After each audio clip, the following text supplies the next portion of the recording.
Six guy, he a visionary. And expertise, do you have an opinion about whether or not YSL, the organization known as Young Slime Life, is in fact a criminal street gang? No question in my mind that it's a criminal street gang. Out of all the people you don't want on the stand, this is that one you don't want, man. Take a listen to here. This court finds that Detective Dennis is qualified in the areas of criminal street gang recognition, culture, practices, investigation, identification, and practices, and specifically as well as the Inglewood Family Criminal Street Gang and Young Slime Life Criminal Street Gang. And his testimony is relevant and reliable. This court finds that Detective Dennis's testimony is relevant and will help the trier of fact to understand the evidence and determine facts and issue.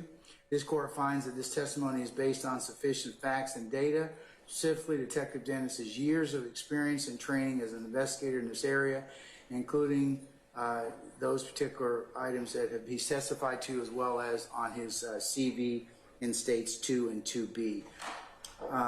And his many interviews with gang members and associations. This court finds that Detective Dennis's testimony is a product of reliable facts and methods, particularly through his experience on individual cases and his ability to identify and describe gang membership and communication indicators. And that this court finds that Detective Dennis has reliably applied the principles and methods to the facts of this case. So I'll grant I'm going to allow him to testify. I'll qualify him as an expert in the aforementioned areas, but also that is subject to the state laying a sufficient foundation for the other factors and pieces that an expert would otherwise testify to. I also caution the state, as did yesterday, about this being a dual witness, and the challenges that the court and the may have to undertake. So before you decide which witness you're going to use for which purposes, that you let the court be advised so that I can give the appropriate admonitions if required at the appropriate times, and that, of course, this testimony may be subject to additional objections. Yeah. Okay. Did you ever receive any formal training on criminal street gangs during your time with the Atlanta Police Department? Yes, that's what Exhibit 2B pretty much is. All right. Would you tell the court, just for the record, to reflect it, what some of that formal training entailed? The first course, Street Gang Identification and Awareness. I took that in July of 2013. What did that entail? How to identify gang members and being aware of trends, clothing, and so forth. Okay. And how many hours? Basically, candidates for federal prosecution. Okay.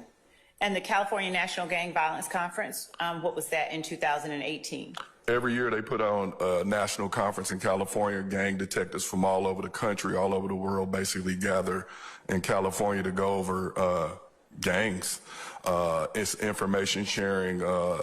Different departments have dealt with different type of investigations, and you basically learn from those who've done it before you. You share information, and also we share information. I think I actually presented at that conference.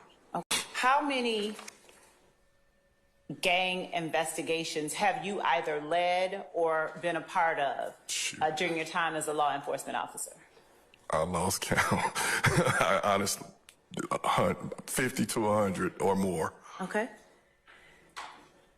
And during that time, you said that you have interacted with either known gang members or alleged gang members. How many of those interactions have taken place, either formally or informally, during your time as a law enforcement officer? Hundreds.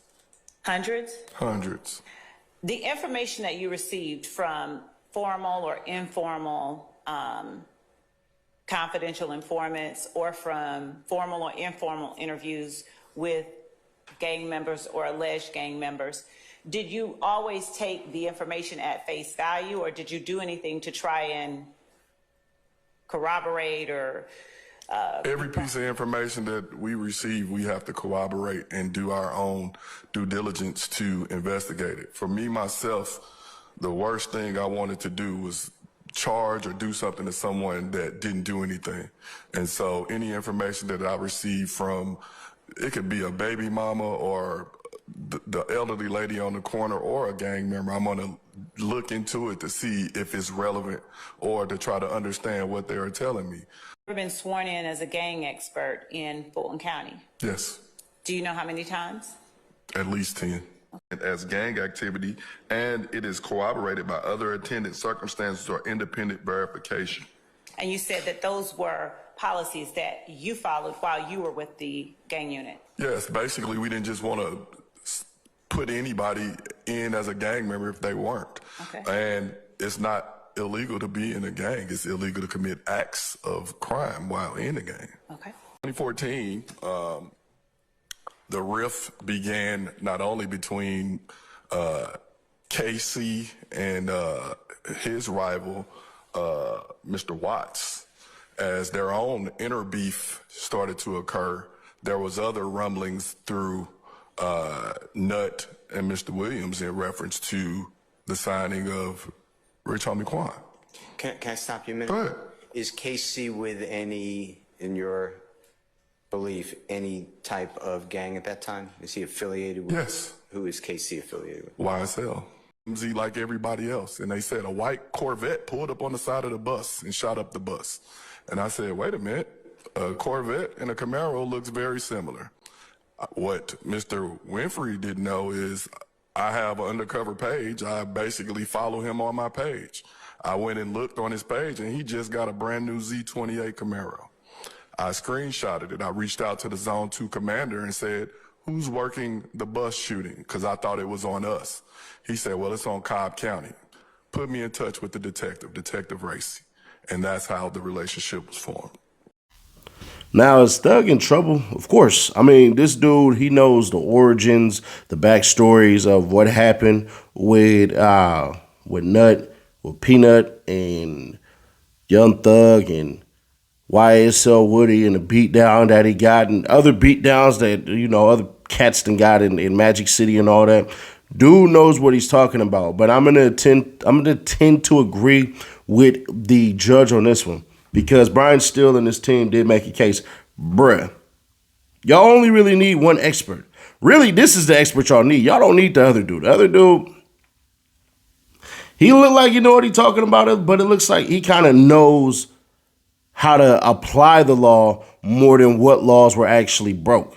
So I feel like that's where they're going with it at. But here's the thing where I say you don't really have to worry about Young Thug really being in too much trouble. And I mean this not as no, because some of y'all feel like whatever, my relationships with individuals, none of that stuff has anything to do with anything I say on these platforms. I'm just going to tell it to you now. But I will tell you all this, bro. As far as it goes with everything that's going on, when we look at the RICO, they're essentially alleging that Young Thug knew everything that was going on. And there's already been testimonies that have already given credence to Young Thug not really knowing anything that's going on with a bunch of people. This is not an organized crime organization. And that's all Brian Steele really has to put forward towards people. That's it.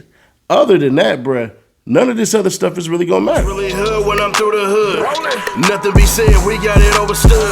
The team fed, yeah, it's really good. Put that on everything, bro, you're never good. What's really hood when I'm through the hood? Nothing be said, we got it overstood.